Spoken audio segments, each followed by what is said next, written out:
నమస్తే, welcome to KK news. నేను Sridevi. YCP ఓటమికి రెడ్డి సామాజిక వర్గమే కారణమా? ఆ వర్గమే దెబ్బతీసిందా?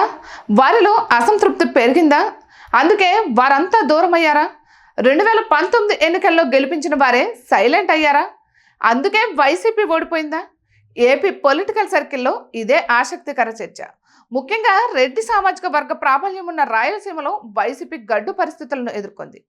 ఆ సామాజిక వర్గం ప్రాబల్యం ఉన్న 70 నియోజకవర్గాల్లో కూటమి దాటికి నిలబడలేకపోయింది.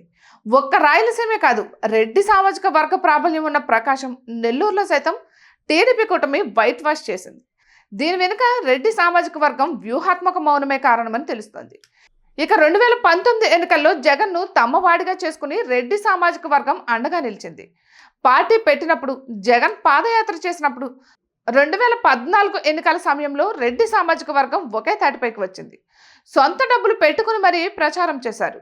ఈ ఎన్నికల్లో గెలిపించాలని శత విధాలా ప్రయత్నించారు. ఆ ఎన్నికల్లో వైసీపీ ఓడిపోయిన రెడ్డి సామాజిక వర్గ ప్రాబల్యం ఉన్న ప్రతి నియోజకవర్గాన్ని ఆ పార్టీ కైవసం చేసుకుంది. ఇక రాయలసీమలో ఏకపక్ష విజయాన్ని సొంతం చేసుకుంది. కానీ మిగతా ప్రాంతాల్లో ఓడిపోయింది. అదే కసితో 2019 ఎన్నికల్లో పనిచేసింది రెడ్డి సామాజిక వర్గం.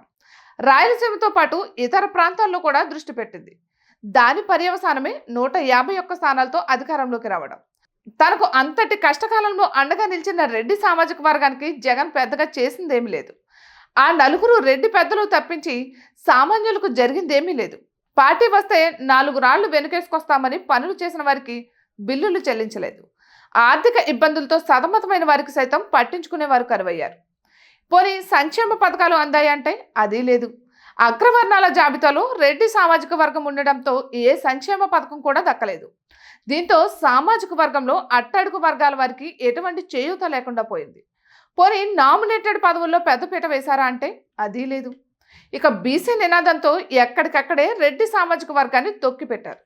దాదాపు 10 నియోజకవర్గాల వరకు రెడ్డి సామాజిక వర్గాన్ని పక్కన పెట్టి వెనుకబడిన వర్గాలకు టికెట్లు ఇచ్చారు. అందుకే ఇంత చేసినా తమ గురించి పట్టించుకొని జగన్ను అధికారం నుంచి దూరం అయితే ఏంటి అన్న ఆలోచనకు వచ్చారు. ఒకసారి దిగిపోతే కానీ తమ విలువ తెలియదని భావించారు.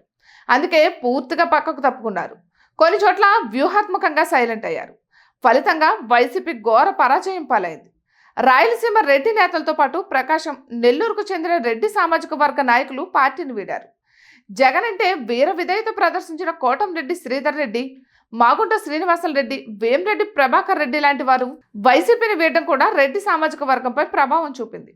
అసలు జగన్పై ఈగ బాలనివ్వకుండా వ్యవహరించిన మిగతా వారి కోసం వారిని విడిచిపెట్టుకున్నారు జగన్.